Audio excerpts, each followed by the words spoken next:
Par l'auditoire militaire, je ne vais évidemment pas contester ce que dit quelqu'un qui a fonctionné à l'époque dans le système judiciaire rwandais, mais d'après les rapports que j'ai de l'auditoire militaire rwandais lui-même, seuls 32 militaires du FPR ont été poursuivis pour des faits commis en 1994, dont 14 ont été condamnés, 1 à 6 ans d'emprisonnement, 5 à 3 à 4 ans, 7 à 2 ans et 1 à une peine non précisée, des peines d'ailleurs qui, pour la plupart, et Gérald Gaïma l'a rappelé, n'ont même pas été effectivement purgées.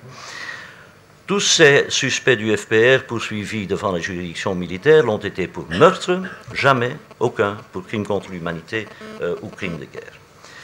Deuxième niveau, et là je ne vais pas en parler parce que Cala del Ponte en a parlé, c'est le TPR, bien évidemment. Je dirais simplement, elle a été assez, pas très, mais assez gentille pour son successeur, Hassan Diallo. Moi, je ne suis pas diplomate comme elle. J'observe la lourde responsabilité du dernier procureur du TPR, Hassan Diallo. Si le procureur ne poursuit pas, il n'y a pas de procès. Aucun procès n'est possible. Diallo a été, je mesure mes mots, a été psychologiquement ou mentalement corrompu et il n'a pas osé poursuivre alors qu'il aurait pu le faire lorsqu'il était en train d'évaluer les preuves en septembre 2004. Bon, TPR, Cala en a parlé. Dernier endroit qu'on oublie parfois, mais on vient de le rappeler en France, bien évidemment, parce que le premier procès devant la cour d'assises contre un suspect rwandais vient de se terminer il y a à peine 2 semaines, je crois, avec l'affaire Simbikangwa. Des procès ont eu lieu, comme vous le savez, en vertu du principe de la compétence universelle dans une demi-douzaine de pays, essentiellement européens, parmi lesquels récemment la France. Là encore, seuls les suspects du génocide ont été poursuivis. Aucun suspect du FPR n'a été poursuivi dans ces pays tiers. Une exception potentielle, mais là, Jordi en parlera, et c'est peut-être un des espoirs. Il y en a un autre que je rappellerai tout de suite, mais je dois vérifier ma montre. C'est évidemment l'affaire qui a été ouverte devant l'Audiencia Nacional, donc le tribunal national en Espagne, contre des officiers, une quarantaine d'officiers de l'APR qui est instruite et où des mandats d'arrêt ont été lancés en février 2008, notamment pour crimes de guerre au Rwanda et au Congo et pour meurtre de ressortissants étrangers, notamment espagnols. Mais là, de nouveau, Jordi va nous en parler, j'en suis certain. Comme on le sait, probablement, la loi sur la compétence universelle est sous pression ces derniers temps en Espagne. Et l'affaire ne semble pas avoir fort progressé depuis les mandats d'arrêt que j'ai évoqués tout à l'heure. Autre possibilité, c'est la République démocratique du Congo. Le rapport mapping dont je vous ai parlé, qui est sorti le 1er octobre 2010, suggère que soient créés au Congo des tribunaux mixtes, congolais et internationaux, et qui pourraient parfaitement, il ne faudrait même pas de compétences universelles, parce que ces crimes commis par les FPR au Congo, je ne parle pas des crimes commis au Rwanda, mais les crimes commis au Congo l'ont été au Congo, et donc territorialement parlant, les juridictions congolaises sont compétentes, et puisqu'il s'agit de crimes pour lesquels la prescription est impossible, ces poursuites pourraient avoir lieu à tout moment. Là, de nouveau, peu de progrès depuis que cette initiative a fait l'objet de débats au Parlement congolais à la mi-2012. Parce que, je vous dis, chaque jour, crime de guerre, crime contre l'humanité, la cruauté qu'ils ont utilisée pour commettre ces crimes, c'est quelque chose d'incroyable. Et une chose que moi, je n'ai pas vue dans les autres cas, Yougoslavie, au Rwanda, c'est le fait que des enfants participent et sont victimes de cette guerre. C'est incroyable. On a vu des choses terribles. Et je me demande pourquoi le Conseil de sécurité ne fait pas quelque chose. Naturellement, on le sait, théoriquement, c'est la Russie qui utilise son droit de veto et donc on ne peut pas avoir un tribunal. Mais nous, on a même présenté un rapport spécifique sur les Yazidis parce que c'est un génocide. hein, et il y a toutes les preuves. Et ce n'est pas le régime d'Assad. Alors je me suis dit, alors les Russes peut-être sont d'accord de faire quelque chose, n'est-ce pas? Yazidis, c'est le groupe terroristique ISIS qui a commis ce crime de génocide. On a toutes les preuves, on a fait un rapport spécifique pour ça, qu'on n'a qu'à le prendre et puis on peut aller devant une cour. Rien ne s'est passé. Alors, le résultat, vous savez ce que c'est les résultats? Il n'y a pas de justice internationale possible s'il n'y a pas la volonté politique des États, de la communauté des États. Et ça, c'est un gros problème. Alors, on a réussi sur le Yougoslavie, on a réussi sur le Rwanda, la Syrie, les victimes en Syrie attendent justice. Et moi, j'ai quand même encore l'espoir qu'on y arrive. Mais je vous assure, c'est incroyable ce qui se passe dans ce monde aujourd'hui. Et je demande à la Fondation Latsis de faire quelque chose. Parce que il faut pas oublier ça. Il faut que la justice puisse faire son travail. C'est tellement important pour les victimes. Et moi, je le sais comment c'est important pour les victimes. Bienvenue à vous toutes et à vous tous qui nous suivez. Et merci pour avoir choisi les émissions de la radio-télévision Epinuka. Je vous exhorte aussi à partager vos émissions si ça vous intéresse, vous abonner à la chaîne. Parce que ce travail, c'est grâce à vous, c'est grâce à votre soutien que nous sommes ici pour vous et avec vous. Voilà, je salue également parmi nous Maître Jean Flamme. Je peux aussi saluer l'audience. Bonjour, bonsoir plutôt à tout le monde. Voilà, on pourra développer davantage lors de notre discussion. En fait, pour aujourd'hui, on n'a pas une nouvelle particulière à vous annoncer, chers téléspectateurs qui nous suivez. Seulement vous annoncer que, justement, nous poursuivons notre bataille. Cette bataille-là, il faut la poursuivre sur longue durée. C'est la bataille contre l'impunité. Cette bataille, il va falloir ne pas la lâcher parce que l'impunité fait des ravages. Elle fauche les vies de nos chers membres de famille. Elle emporte des vies humaines. Et le problème, c'est que justement, quand on évoque l'impunité en tant que mot, c'est facile à dire, mais derrière ce mot, il y a des horreurs. Surtout les horreurs quand ils ne sont pas punis. Les horreurs impunies, nous, les dénoncer, c'est notre bataille au quotidien. Les dénoncer, c'est parce que derrière ces horreurs impunies, il y a des tenteurs de pouvoir qui ont fermé les yeux. Ils ferment les yeux vis-à-vis de ces horreurs. Raison pour laquelle nous disons on ne peut rien lâcher, continuer la bataille par rapport à cette impunité qui sévit dans notre région, mais aussi dans le monde. Justement, tant qu'on y est, on est chaque fois écœuré à voir que c'est toujours le même rituel. C'est toujours la même rengaine de rituel. À la suite de la commission des atrocités, des crimes de guerre, des crimes contre l'humanité, voire même des génocides, on voit chaque fois l'indignation universelle, l'indignation un peu commune, des déclarations, des résolutions, adoption de principes juste pour soulager la conscience. Selon le cas, on voit parfois des rapports de commissions d'enquête, qui n'est pas mal. Oui, on voit aussi des manœuvres diplomatiques pour ou contre les rapports d'enquête produits. Mais rien ne change, rien ne passe pas sur le terrain. Rien ne se passe sur le terrain et le temps passe. Les rapports moisissent parfois dans les bureaux. Et les bourreaux, eux, ils ont le temps de saccager les preuves de culpabilité, s'enfuir, voire même éliminer les témoins gênants. Jusqu'à ce qu'il y ait par hasard une force coercitive d'un tribunal pénal international qui traque les coupables et rende justice. Oui, on sait bien que le temps de la justice est très long. Mais au moins, si au bout du tunnel, il y a la lumière. Le résultat n'est pas au rendez-vous par rapport aux crimes impunis. Il est vrai, la justice internationale, c'est l'arme des puissants.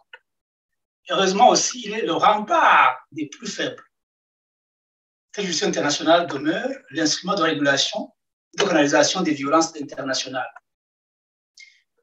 Mais hélas, il reste l'instrument au service des États, mais aussi au service de tous les acteurs de la société, instrument censé assurer la pacification par la voie civilisée. Mais dans la pratique, et c'est ce que nous allons discuter dans cette mission, dans la pratique, on voit que parfois la justice internationale reste aussi quelque peu confisquée. Pas mal de choses se passent, mais rien ne se passe concrètement sur le terrain. C'est pour justement un peu décortiquer le phénomène de l'impunité que nous avons été inspirés par notre invité du jour, Maître Jean Flamme. Il a produit un livre dont le titre est très évocateur, Rwanda 1994, la conspiration des puissants. C'est à partir de ce titre, ou autour de ce titre, que nous voulons bâtir notre émission d'aujourd'hui. Et sans tarder, je voudrais un peu, pas faire beaucoup d'éloges, mais au moins reconnaître le mérite de notre invité. Non seulement il a arpenté les prétoires dans les tribunaux, le tribunal pénal international pour le Rwanda, le tribunal pénal international pour la ex-Yougoslavie, la Cour pénale internationale, mais aussi il a défendu pas mal de dossiers au sein des tribunaux nationaux belges, mais aussi des tribunaux d'autres pays européens, notamment en France. Mais on ne pouvait trouver mieux. Si on l'a invité, il l'a mérité, c'est parce que, pour ainsi dire, c'est l'homme qui a serré la main du monstre. Ce monstre que nous voulons justement décortiquer aujourd'hui et procéder à son anamnèse. On va faire l'anamnèse de ce monstre, le monstre de l'impunité, que lui, à travers son livre, il a baptisé la conspiration des puissants. Monsieur l'avocat Jean Flamme, je voudrais vous donner la parole afin de développer votre argumentaire par rapport à cette thèse de la conspiration avérée que vous avez pratiquement palpée au travers de votre travail au quotidien. Mais au départ, vous allez nous dire quelle est la motivation qui a été à la base de votre initiative d'écrire ce livre. Maître Jean Flamme, vous avez la parole. Merci. Oui, pour la dernière question, quelle est la motivation qui a été à la base de l'écriture de ce livre auquel j'ai travaillé pendant de longues années, parce que, bon, il faut quand même mettre son travail de côté et ça demande un grand investissement en temps, un livre. Je l'ai conçu en deux volets, et le premier volet contient la motivation dont vous parlez. C'est-à-dire que en 1994, il faut savoir que c'était les toutes premières années de l'ONG Avocats sans frontières. Je connaissais bien à l'époque le président qui est un grand ami de Médecins sans frontières, qui avait lancé l'idée, pourquoi pas un avocat sans frontières. Et je trouvais ça personnellement une excellente idée, d'autant plus que nous vivions en 1994 à distance, évidemment, sans connaître les véritables tenants et aboutissants du drame rwandais, du génocide contre la population rwandaise, des génocides contre la population rwandaise. Ceci nous a amené en juillet 1994 à effectuer notre première mission avec Avocats sans frontières, qui était une mission conjointe avec Médecins sans frontières et 2 ou 3 autres ONG. L'idée à la base était, bon, nous les médecins, on soigne les blessés et ces blessés ramassent leurs fusils et retournent au front. Alors voilà, c'est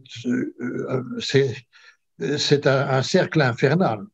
Donc, nous voulons associer à notre mission d'autres ONG dans d'autres disciplines qui pourraient peut-être travailler à plus longue échéance, notamment la justice. Donc, nous avons accompagné cette mission. Nous avons d'abord visité le camp de réfugiés Mugunga à Goma, qui était quand même très confrontant. Et alors, nous avons rejoint le Rwanda par la route. Nous sommes arrivés dans un pays, j'ai comparé cela à une bombe à neutrons qui avait explosé, c'est-à-dire que toute l'infrastructure humaine et aussi de justice avait disparu. Il y avait encore quelques magistrats, mais très peu, 1 ou 2 procureurs, 15 avocats, et ces 15 avocats, évidemment, avaient peur de prendre une affaire, alors que les prisons se remplissaient d'une façon inimaginable, avec des innocents et des coupables, certainement, mais aussi des innocents, il faut le dire. Parce que, à mon sens, il n'y avait aucun travail d'instruction à ce moment-là en cours. On arrêtait donc des gens comme ça parce qu'on les présumait coupables. Et donc, ça a donné lieu à des erreurs judiciaires énormes. Donc, nous avons alors élaboré un projet qui s'appelait Justice pour tous au Rwanda. Et l'idée, c'était d'amener des avocats européens ou canadiens ou même américains pour plaider au Rwanda dans les procès nationaux. Ce projet a marché. Nous avons défendu aussi bien les victimes que les présumés coupables, il faut le dire ainsi. Donc les dossiers se construisaient à fur et à mesure pendant que ces gens avaient déjà été arrêtés. Donc c'était un travail très difficile pour nous, mais bon, nous l'avons fait. Et c'est un très beau projet que nous avons répété par après au Burundi. Je dis cela parce que une fois qu'on a commencé au Burundi, les Nations Unies ont copié notre projet et c'était le premier projet de justice des Nations Unies. Donc le projet au Rwanda était quelque part une primeur mondiale. Bon, ce que nous avons vu au Rwanda était choquant, et le mot est trop faible, c'était un cauchemar qu'on a vu, ce qu'on nous a montré. Je ne vais pas rentrer dans le détail parce que ce n'est pas le but de cette émission, mais ça, c'est le choc. Ce choc-là, ce cauchemar a été à l'origine d'un engagement personnel. Je me suis inscrit sur la liste des avocats du TPIR qui allait commencer et j'ai été amené à plaider une affaire. J'ai défendu le colonel Tarsis Mouvouni, qui pour moi était innocent, ensemble avec un avocat qui venait d'un autre continent. Je ne vais pas donner de précision. Très vite, j'ai fait l'observation que cet avocat ne faisait pas tout pour faire acquitter notre client. Nous avions des dissensions. Par exemple, moi, j'étais d'avis qu'il fallait citer M. Gatsinzi comme témoin, parce que Tarsis Mouvouni à Boutaré avait travaillé ensemble avec Gatsinzi, c'était son supérieur. Et Gatsinzi avait été chef d'état-major alors pendant 15 jours où Mouvouni avait été seul à Boutaré. C'est évidemment cette période-là qu'on a choisi pour l'accabler, pour l'accuser. Alors qu'il avait, lui, sauvé beaucoup de Tutsis, avec danger de mort. On savait le prouver. Je voulais le prouver. Imaginez-vous qu'après environ 1 an de travail, j'ai reçu une lettre du greffier du TPIR en me disant qu'il ne fallait plus retourner à Arusha. J'ai dit, mais enfin, c'est quoi ça? Qu'est-ce qui se passe ici? Ça n'est pas au greffier, d'abord, de dire à un avocat qu'il ne doit plus plaider, c'est le privilège seul du client. C'est le libre choix de l'avocat, ça signifie ça. Il n'y a que le client qui peut licencier son avocat. Mais non, le système, donc, me licenciait parce que on savait entre-temps que j'étais en train de planifier, de faire venir un certain nombre de témoins très importants et on n'en voulait tout simplement pas. Voilà la raison de mon licenciement. Plus tard, et c'est encore en cours, le dernier accusé devant le TPIR, qui est actuellement en procès, M. Kabouga, depuis 2 ans, dit qu'il n'a plus confiance dans son avocat. Et pourtant, c'est l'inverse cette fois-ci, on maintient cet avocat. Alors que le contrat de confiance avec l'avocat est terminé. C'est le client qui, cette fois-ci, le client qui a mis fin au mandat de son avocat et aussi bien la cour que l'avocat en question continue. C'est inacceptable. Voilà les deux extrêmes qui donnent un peu une image déjà de la justice pénale internationale, plus spécifiquement, mais on parlera peut-être de la CPI aussi, si on a le temps. Oui. Qui souffre de la même maladie. Je vous le dis tout de suite, c'est la même chose. Allez-y. J'ai donc vécu cette aventure judiciaire excessivement frustrante pour un avocat, où on comprend lentement que le système n'est pas installé pour rendre vraiment justice.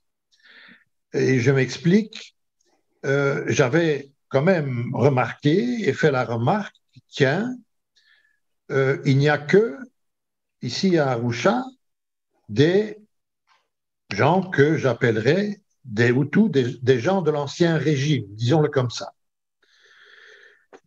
On ne poursuit que ceux-là.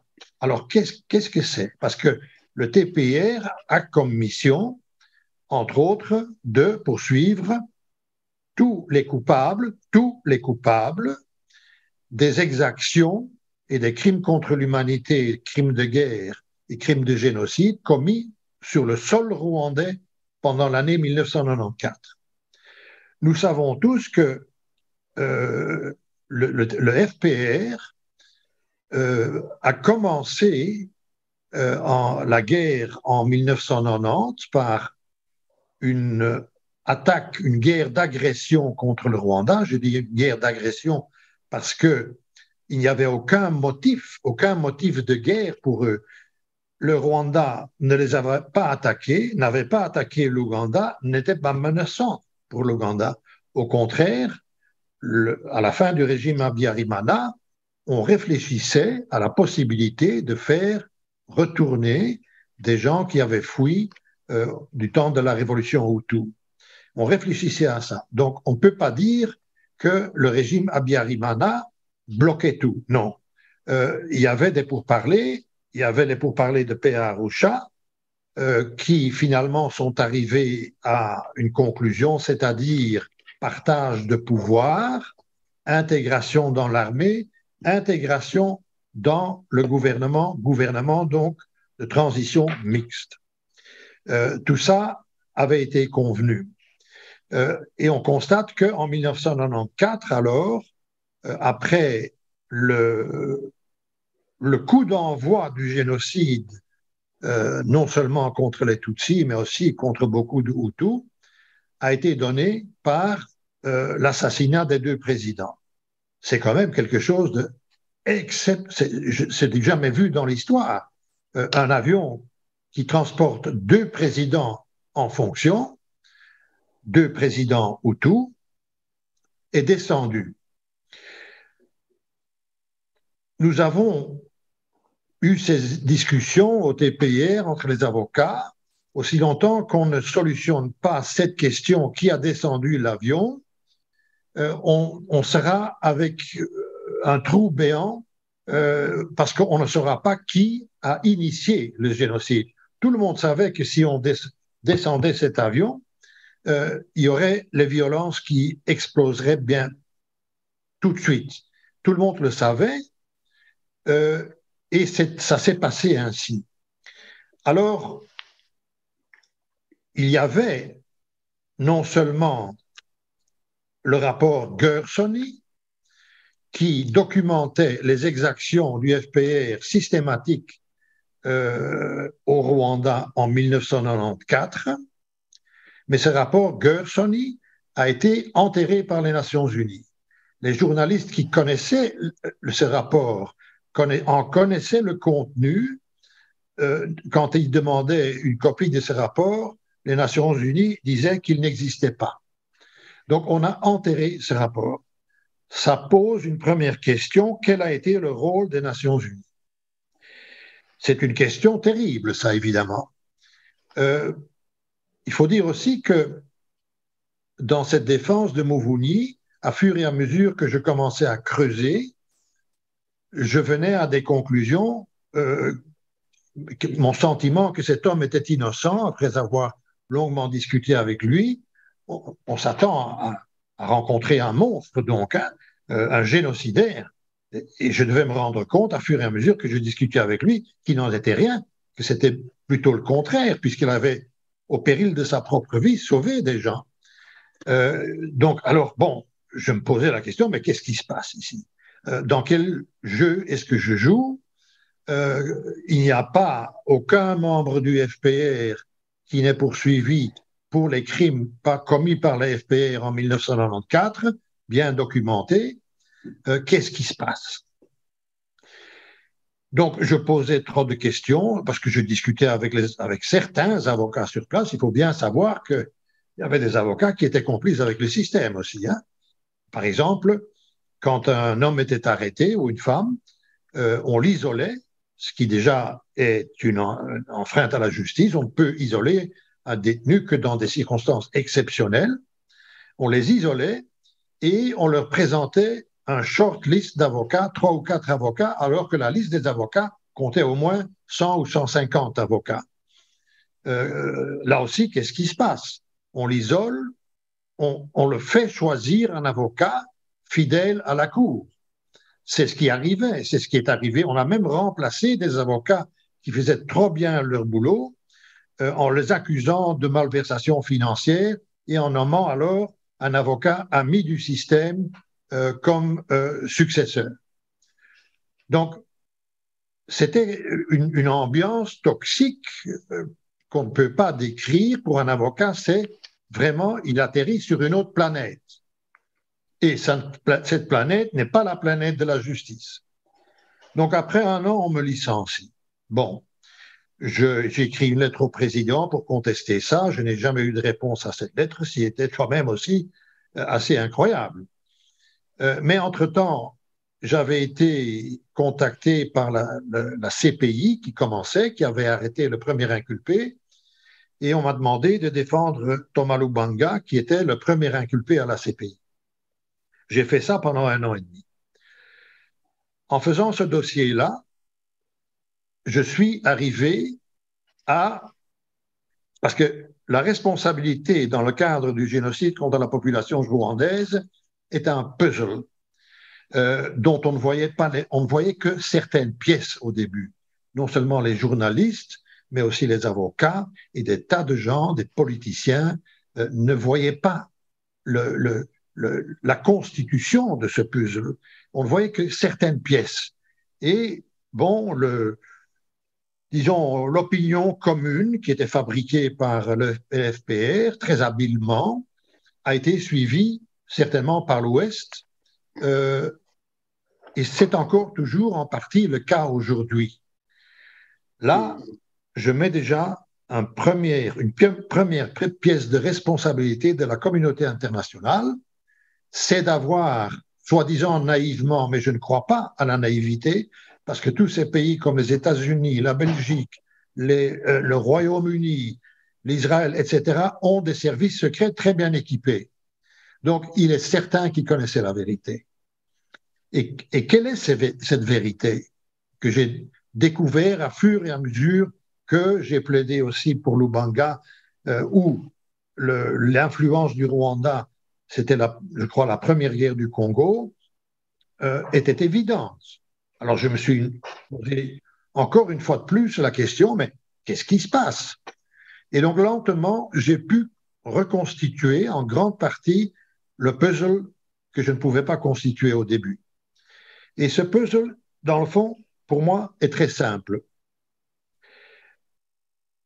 Je réfère tout d'abord à une lettre écrite au nom de Paul Kagame en août 1994, donc tout de suite après la prise de pouvoir illégale à Kigali. C'était un putsch, une prise de pouvoir illégale, contraire aux accords signés par la FPR, les accords de paix. Donc Kagame a endormi tout le monde avec ces accords de paix, a débuté son invasion finale du Rwanda le même jour que l'assassinat contre le président, ce qui est un aveu de culpabilité concernant cet assassinat, parce que, comme disait Luc Marshall, une invasion pareille, on ne fait pas ça en un jour.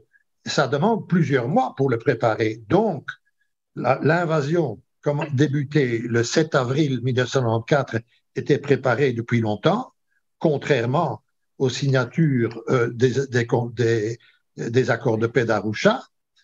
Et deux, l'assassinat, la descente de l'avion avec 2 missiles russes qui étaient en possession de l'Ouganda, et l'armée rwandaise ne disposait pas de missiles. Là aussi, on sait entre-temps que ce plan de assassiner ces 2 présidents et tout l'équipage, évidemment, nous ne l'oublions quand même pas, il y avait le chef d'état-major de l'armée rwandaise aussi à bord. On décapitait donc l'armée rwandaise en même temps. Donc ce plan existait depuis plusieurs mois. On connaît même les réunions et qui a assisté à ces réunions à côté de Kagame, les généraux du FPR qui ont préparé ce plan d'assassinat dont on connaissait les conséquences. Dans la lettre de Kagame, en août 1994, qu'il envoie au bureau du FPR, tenez-vous bien, qui à ce moment-là était déjà situé à Bruxelles, alors que le régime de Habyarimana était un régime ami de la Belgique. Habyarimana était un grand ami du roi Baudouin. Qu'est-ce qui s'est passé en Belgique? Sous pression des libéraux, et plus spécifiquement les libéraux francophones, mais à mon sens aussi les libéraux flamands, on a tourné le dos au régime ami du Rwanda et on a choisi le camp des rebelles. Il faut bien savoir ce que ça veut dire. C'est quand même une trahison, et cette trahison, c'est faite de plusieurs façons. On ne va pas rentrer dans le détail ici, mais on peut prouver ça, cette trahison belge. Remarquable est que dans cette lettre de Kagame, j'y reviens donc une fois de plus, il remercie son bureau du FPR à Bruxelles d'avoir pu prendre le pouvoir et il écrit très brièvement que le prochain pas, c'est qu'on va continuer à s'occuper des Hutus, à bon entendeur s'entend, qu'on va aussi s'occuper du Burundi. N'oubliez pas que le premier président Hutu burundais avait été quand même assassiné aussi. Et la question doit donc se poser, le FPR existait déjà à ce moment-là? Quel a été le rôle du FPR dans cet assassinat? Est-ce qu'il n'y a pas eu un rôle?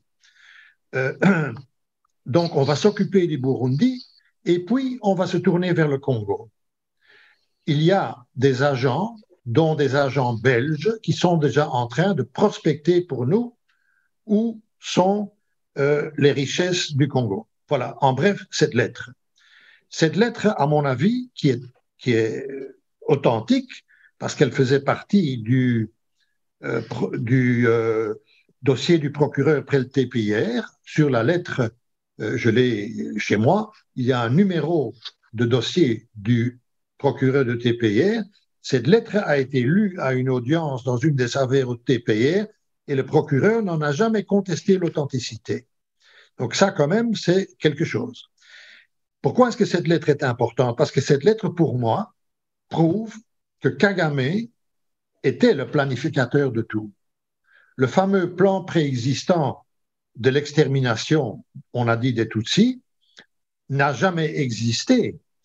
D'ailleurs, le TPIR a dû décider dans nombreux dossiers que ce plan préexistant dont on parlait tellement et dont certains parlent encore toujours, entre autres dans la justice belge, sans aucune preuve, ce plan n'était pas prouvé.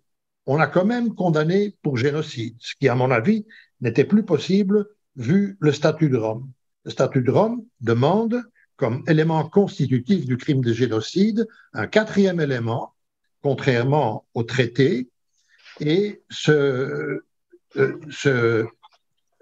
élément est qu'il doit exister un élément collectif. On ne peut pas,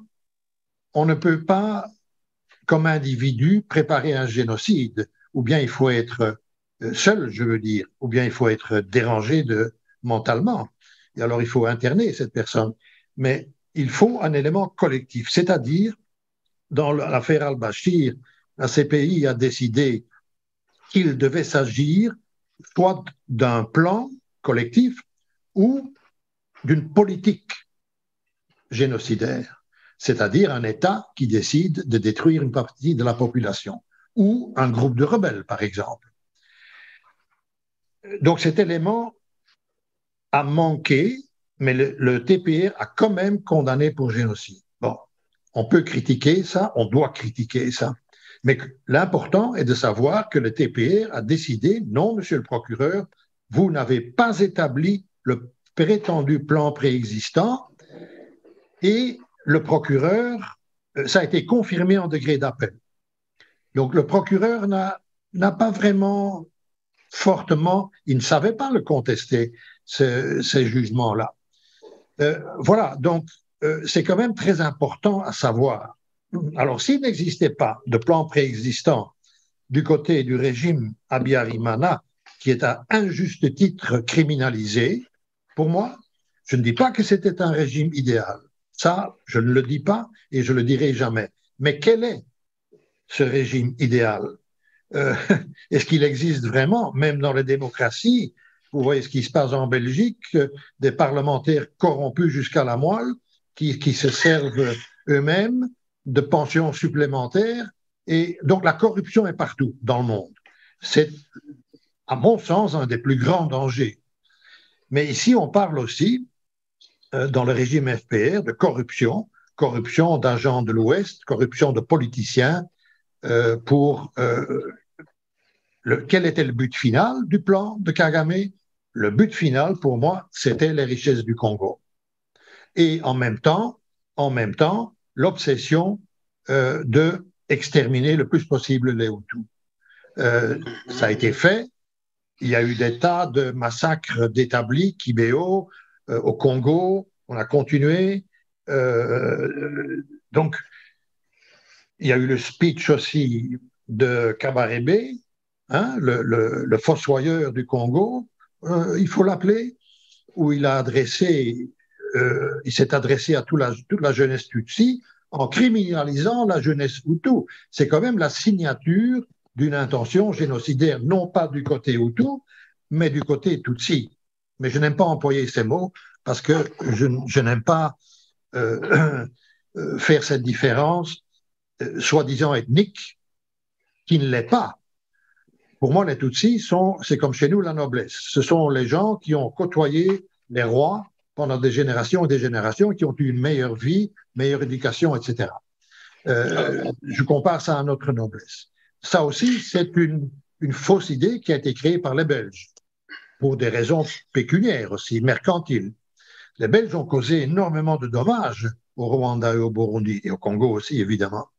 Et ils n'ont toujours pas abandonné cette obsession, tout ce qui est au Congo nous appartient. Mais ils ont été rejoints par les Américains, hein, parce qu'il faut donc se poser la question, là je me suis aussi posé la question, mais tiens, le FPR, tout à coup, ça devient l'armée la plus puissante de la région, en quelques années. Mais comment est-ce que c'est possible, ça? Comment ça a été financé? Comment est-ce qu'ils ont été armés d'une telle façon?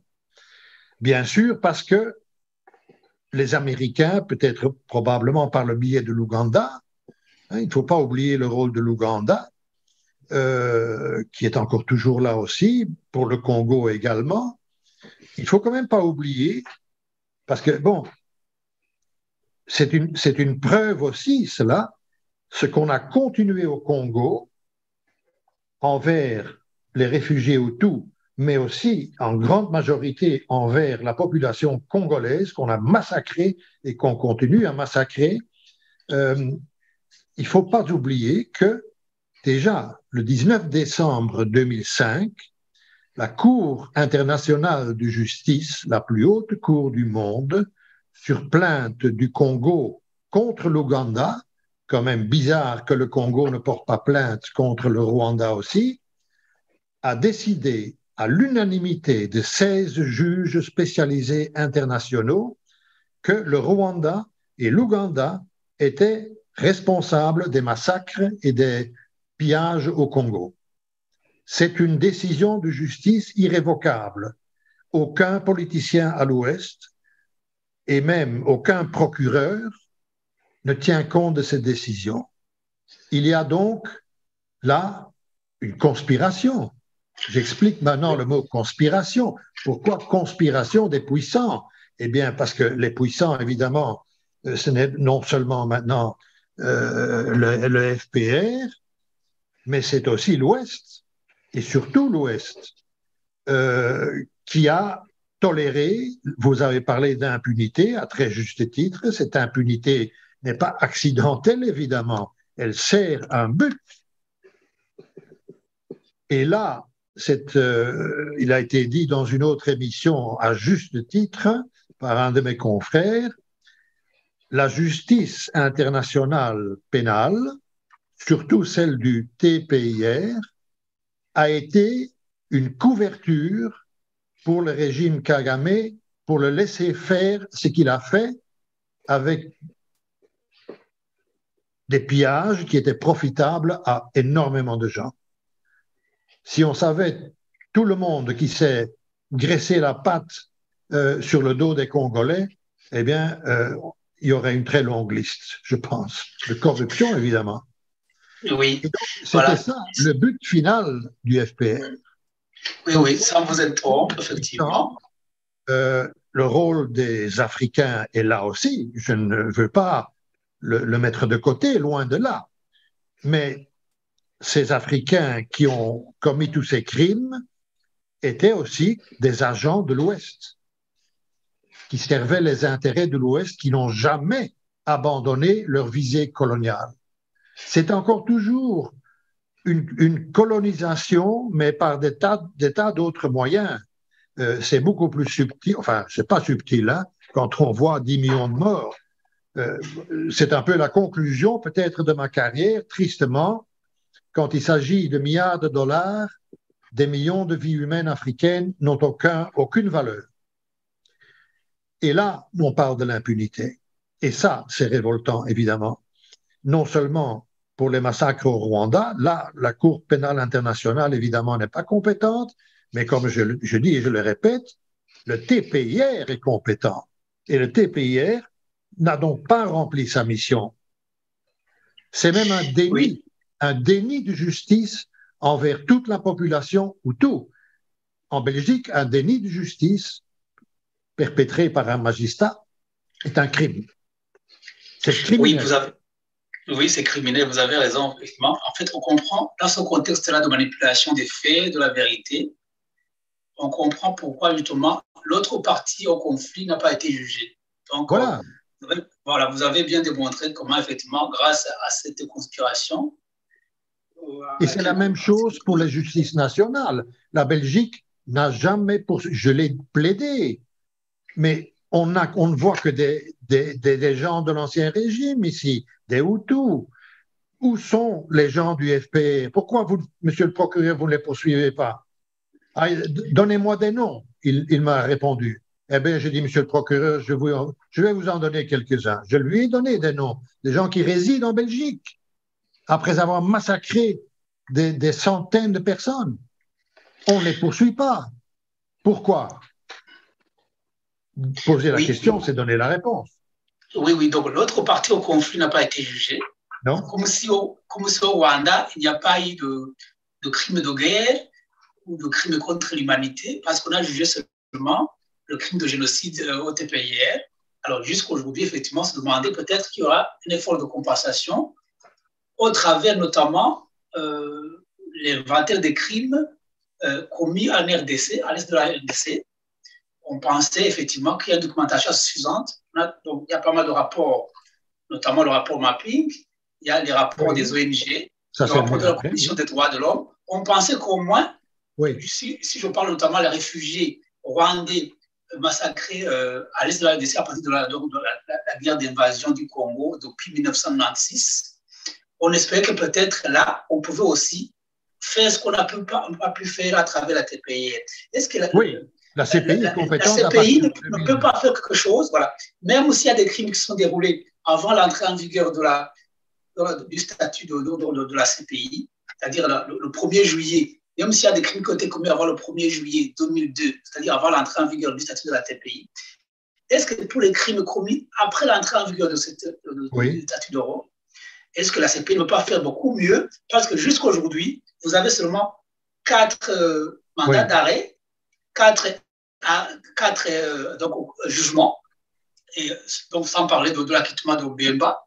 Donc, malgré le drame qui sévit depuis 1996 en est de la RDC, malgré plus de 6 millions de personnes tuées dans ces conflits, alors le bilan n'est pas, j'allais dire, à la hauteur des dégâts.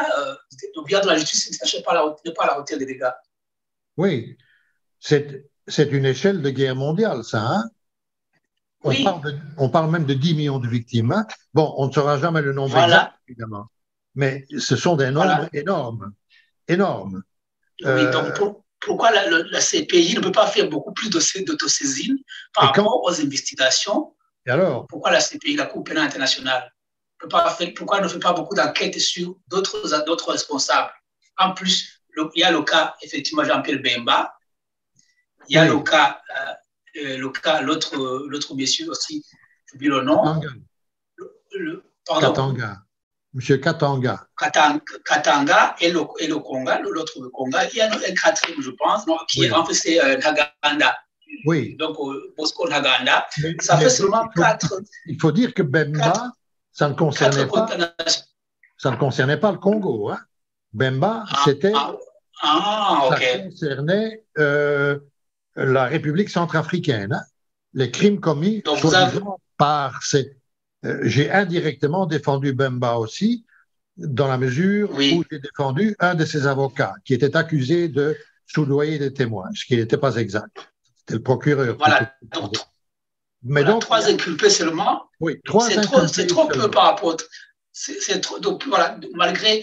Donc, il y a beaucoup de crimes depuis 2002. Depuis juillet 2002, il y a beaucoup de crimes sur lesquels la CPI aussi botte en touche. N'est pas très volontariste par rapport au Congo aussi. Non.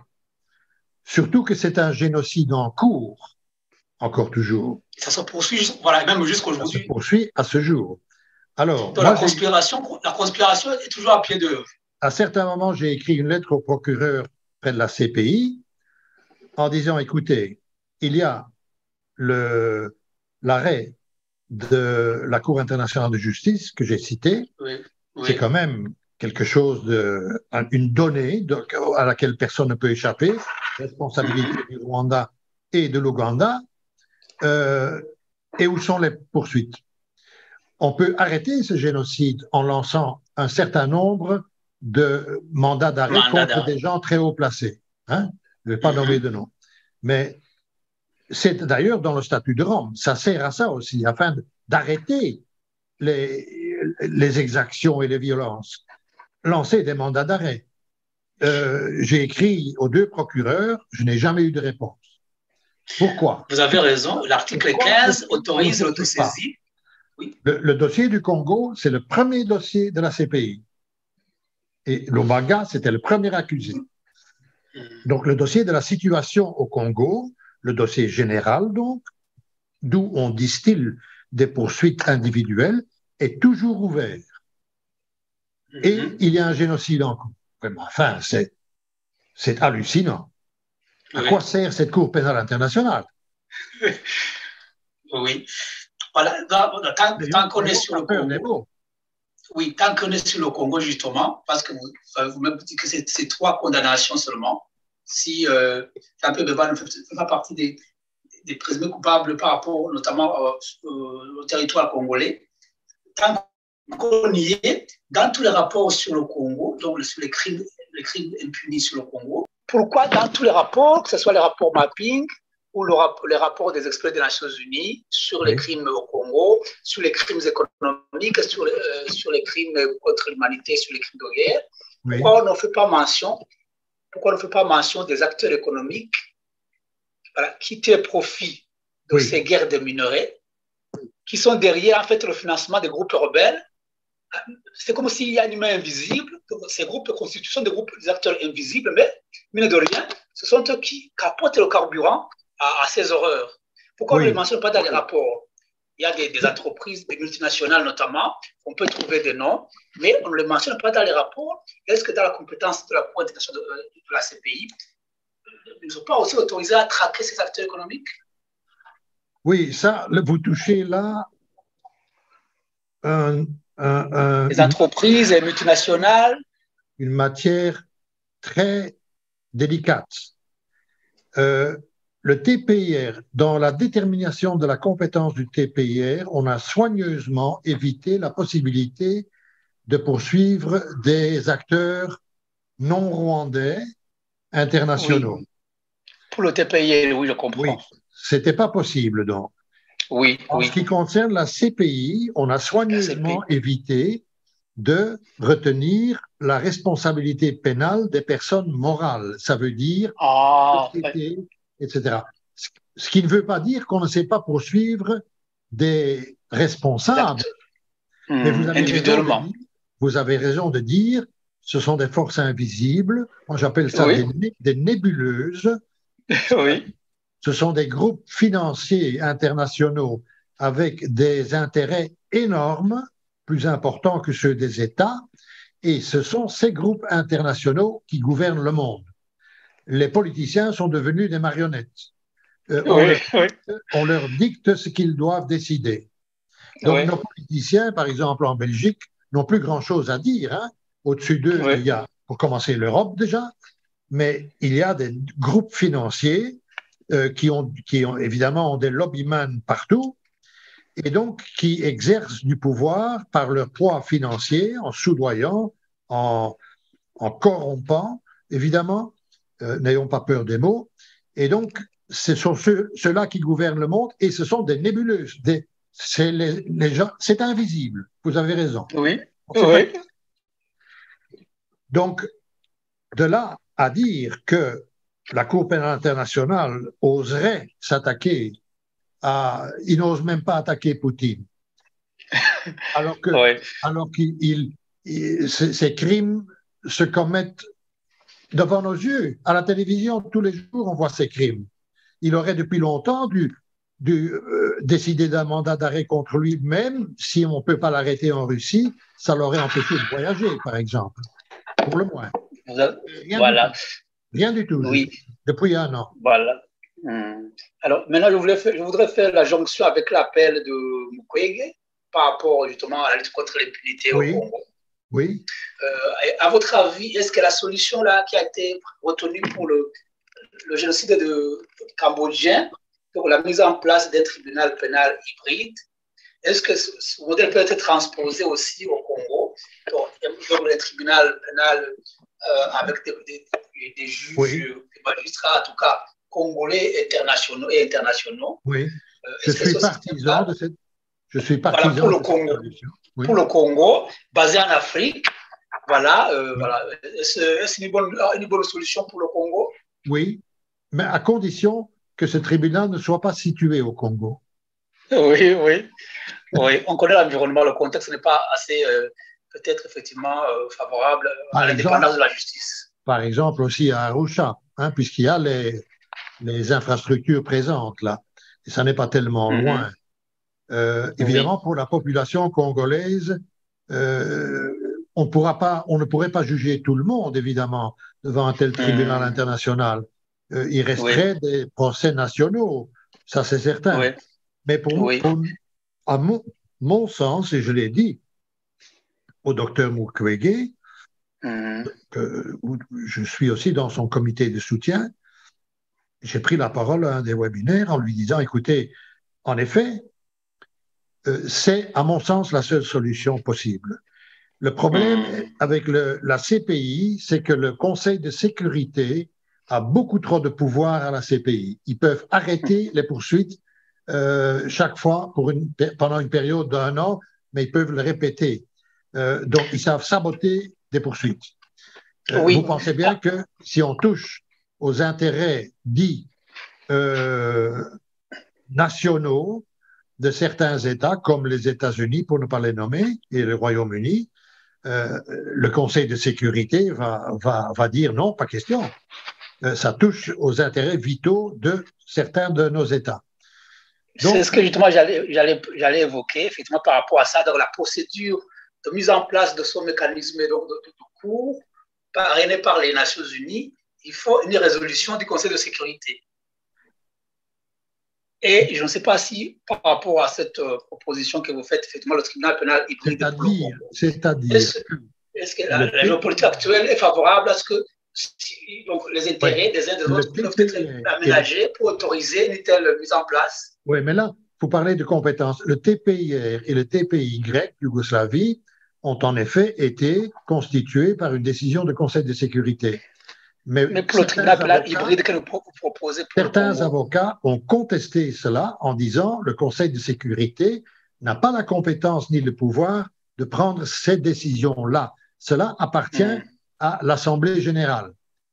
Donc, à mon sens, un tribunal spécial pour le Congo devait être décidé par l'Assemblée générale des Nations unies. Et là, on exclut le Conseil de sécurité. OK. Mais ce serait une bonne formule, effectivement. J'ai discuté de ça extensivement avec l'ex-responsable dans le cadre du Parlement européen de la Commission droits de l'homme. Je lui ai dit mon opinion. J'ai dit, écoutez, voilà, tribunal spécial pour le Congo. Elle m'a répondu, c'est une illusion de penser que c'est possible de constituer ça. Voilà la réponse d'une politicienne qui sait le savoir.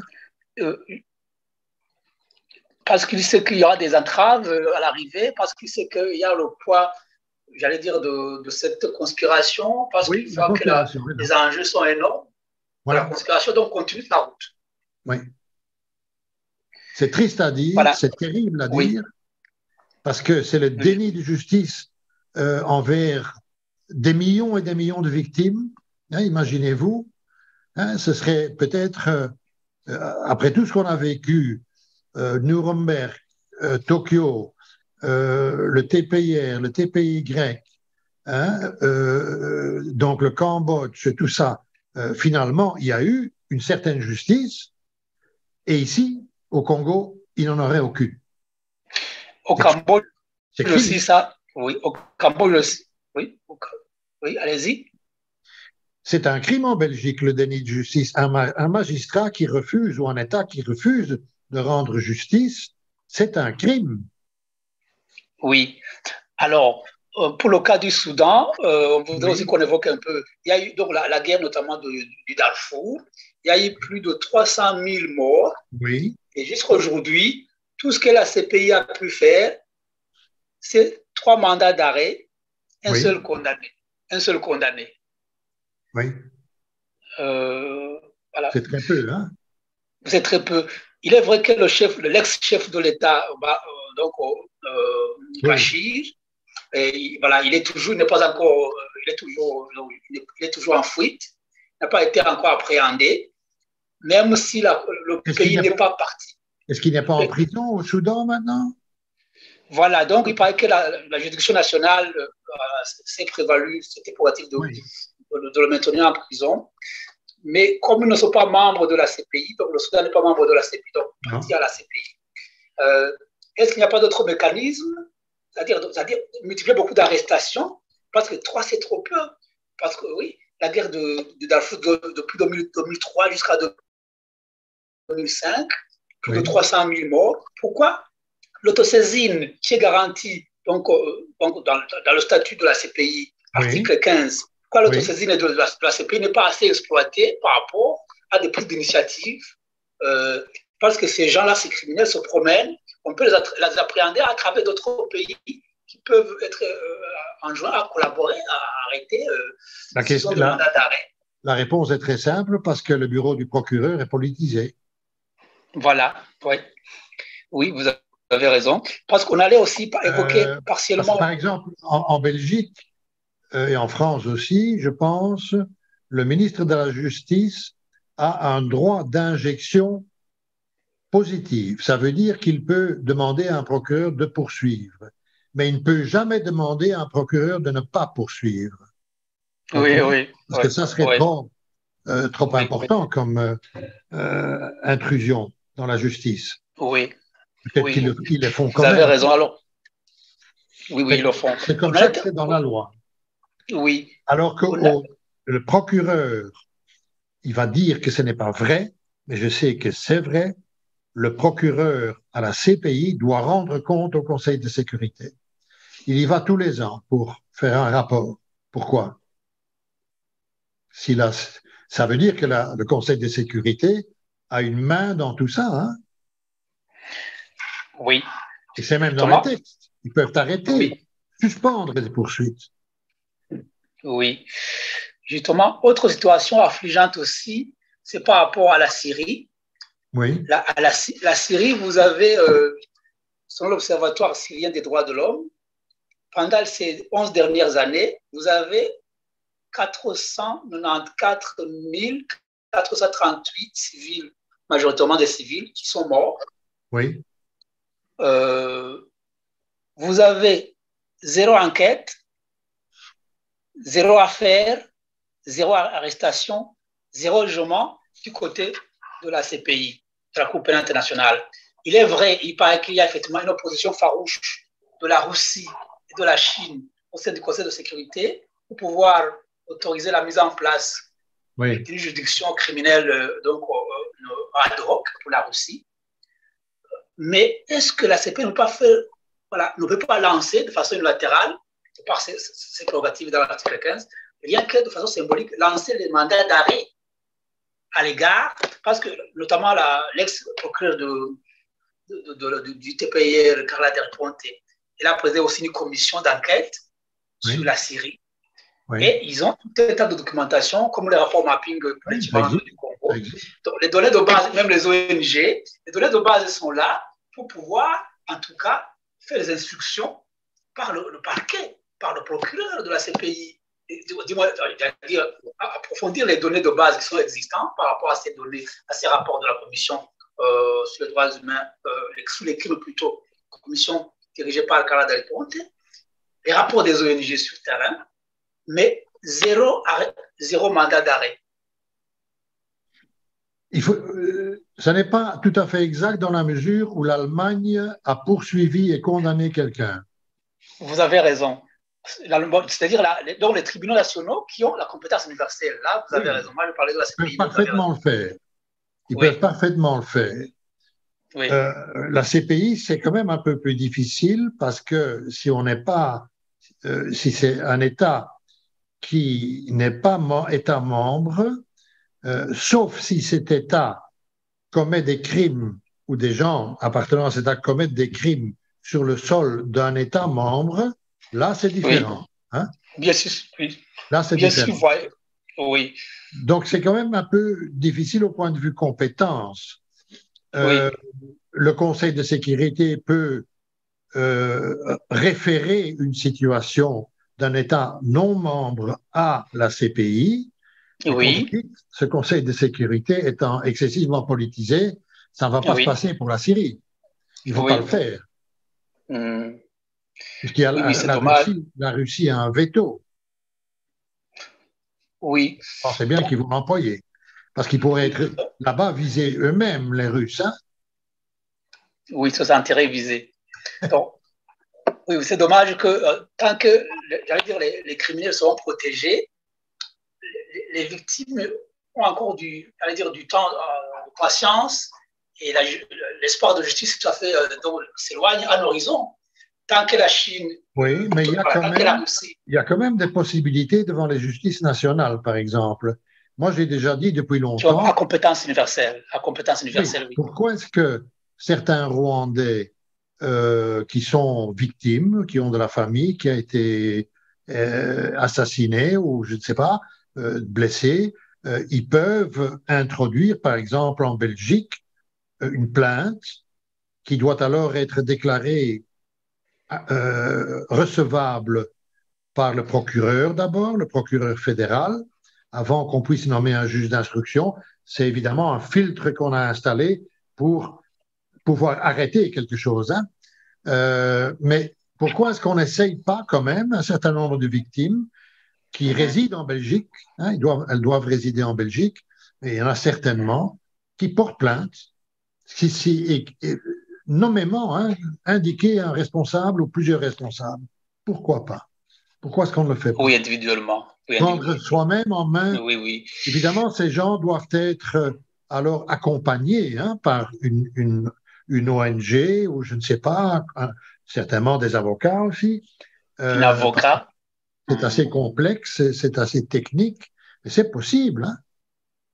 Pourquoi pas? Oui, c'est possible. Oui.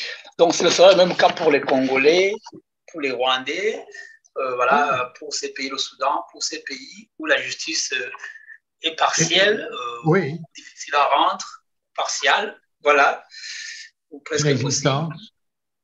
Oui, voilà. En fait, pour terminer, on peut se demander face à ces blocages de plus en plus généralisés, que peuvent faire notamment les gouvernements, notamment du Congo, le gouvernement, plutôt la société civile du Congo, du Rwanda, les barreaux, les ONG, les droits de l'homme, face notamment à ces blocages, face à cette présentation de la conspiration, voilà, multi-acteurs, il y a plusieurs d'acteurs qui concourent justement à ce blocage de la justice internationale. Que peuvent faire vraiment les acteurs qui sont épris de justice à l'égard ou en faveur, où justice est due aux victimes qui demandent justice jusqu'aujourd'hui depuis des décennies? Quand on parle du Rwanda et du Congo, un confrère m'a dit, est-ce que tu as remarqué que, par exemple, au palais de justice, quand on parle de ça, toutes les portes se ferment? J'ai dit, oui, je le sais. Je dis, mais ça, c'est le problème de l'État belge qui a du sang sur les mains. Et donc, la justice belge est tributaire de ça. Elle n'est Moi, je ne la considère pas vraiment comme indépendante, certainement pas le parquet fédéral qui, évidemment, est un instrument du ministre de la Justice. J'ai écrit une lettre ouverte au Premier ministre belge, au ministre de la Justice belge, au procureur près le TPIR. J'ai écrit des lettres ouvertes. Je n'ai jamais eu de réponse. Pourquoi est-ce qu'on ne poursuit pas les responsables? On les connaît, on sait qui c'est. Pourquoi est-ce qu'on ne le fait pas? Donc, et les ONG, on les entend très peu. La presse fait partie de la conspiration. Oui. L'omerta, comment la presse? Oui, la presse. Comment est-ce qu'elle fait partie de la conspiration? Maintenant, elle a commencé à s'intéresser au Congo, mais on ne parle pas des véritables responsabilités. On parle que des soi-disant groupes de rebelles qui sont soi-disant non identifiés, mais on sait très bien que le M23, c'est le Rwanda, par exemple. On le sait très bien, mais on n'en parle pas. Alors, donc, quand il y a une omerta collective, c'est très difficile. Hein? Oui, vous avez raison. Donc, les responsabilités sont très widespread, comme on dit en anglais, partagées, presse, politique, justice, tout le monde est dans le bain. Et ça, c'est inacceptable pour une justice. La justice, c'est la conscience d'une société. Si cette justice est corrompue, la société perd sa conscience. Et ça, c'est terrible. Parce que ça, c'est la fin de la démocratie, déjà. Hein? c'est une forme de dictature, ça. Hein, une justice qui n'est pas indépendante, disons-le comme ça. Oui, merci pour cette phrase. Effectivement, la justice, c'est la conscience de la société. Si elle est corrompue ou détournée, c'est toute la conscience de la société qui est préjudiciable, en fait, qui est mise en péril. Avant de vous laisser effectivement de nous séparer, si vous avez notre mot par rapport à ce que nous avons discuté, parcouru, nous avons des concepts d'autant, vous avez la parole. Juste un petit mot pour clôturer. Oui, un petit mot pour clôturer. En ce qui concerne le livre, j'aimerais dire aux auditeurs que ce livre, pour l'instant, n'existe qu'en néerlandais. Je suis en train, à la demande de beaucoup de Rwandais, je le traduis en français. C'est très important et je n'ai souvent pas le temps de continuer à cause de dossiers importants, mais je ne fais pas que le traduire, je l'actualise aussi. Voilà, oui, c'est bon. C'est très bien. Spécifiquement pour les auditeurs, et ça sera bientôt, si on veut bien répercuter ce que je plaiderai dans l'affaire Bassa-Bosé qui s'annonce à Bruxelles, poursuivi pour génocide aussi. Je suis tombé sur le dossier qualifié de top secret du procureur près le TPIR. Donc, ce dossier qui attribue la responsabilité de l'assassinat des présidents au FPR sur base de témoignages très fiables et, tenez-vous bien, parce que ça met en doute toutes les condamnations qu'il y a eu jusqu'ici,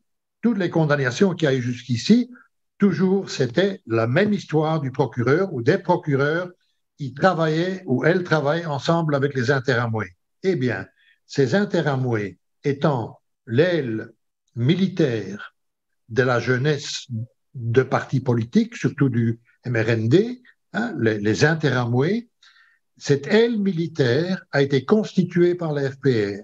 Même aux barrières, hein, les fameuses barrières pendant le génocide, les interamoués qui étaient à ces barrières étaient commandés par des officiers FPR dont on mentionne le nom dans ce dossier. Ça met toute une justice sur la pente glissante.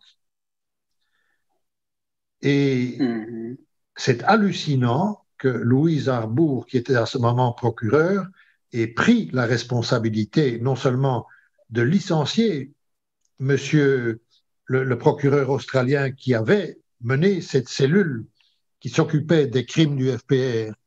Il est mort d'une crise cardiaque à certains moments. Il avait, avant ça, été licencié par Louise Arbour.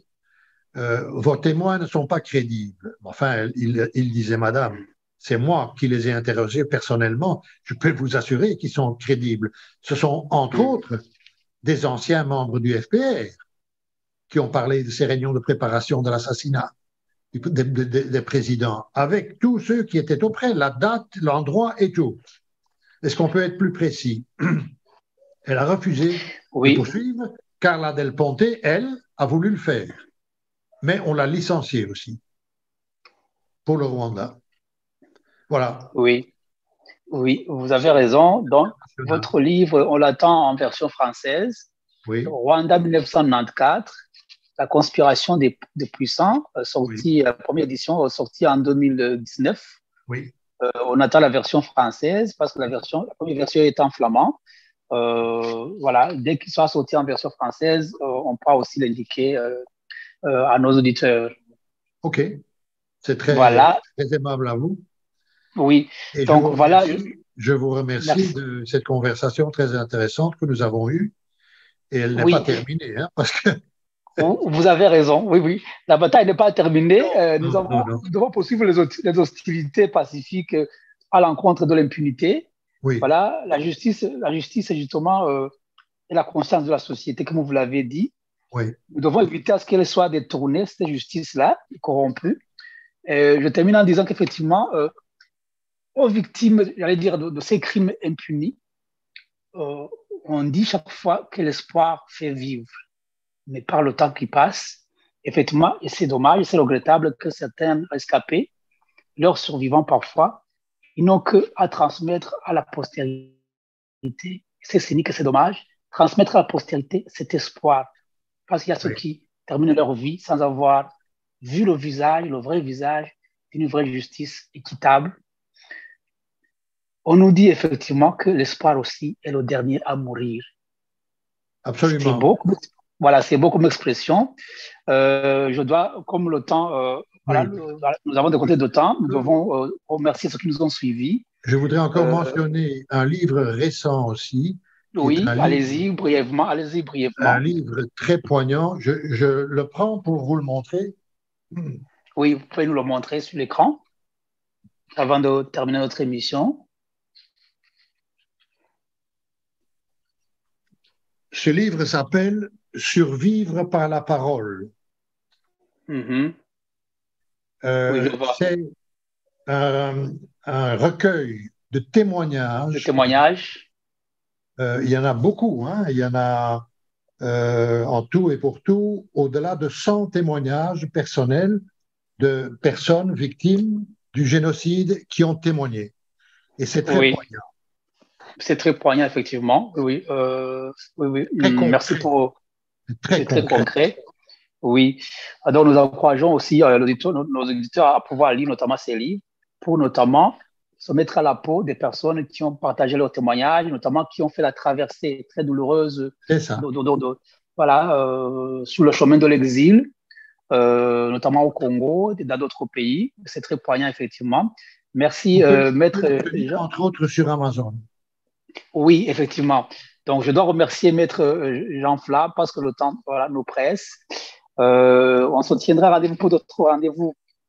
Pour les batailles, la bataille que nous devons continuer, il ne faut rien lâcher, la bataille par rapport à la lutte contre l'impunité. Je remercie tout le monde qui a suivi cette émission et merci à vous tous aussi qui allez la partager au sein de votre cercle social. À la prochaine pour nos programmes de mardi, de vendredi. Au revoir. Au revoir, Maître Jean-Paul. Au revoir. Maître Jean Flamme. Ok, merci beaucoup. Au revoir. Au revoir.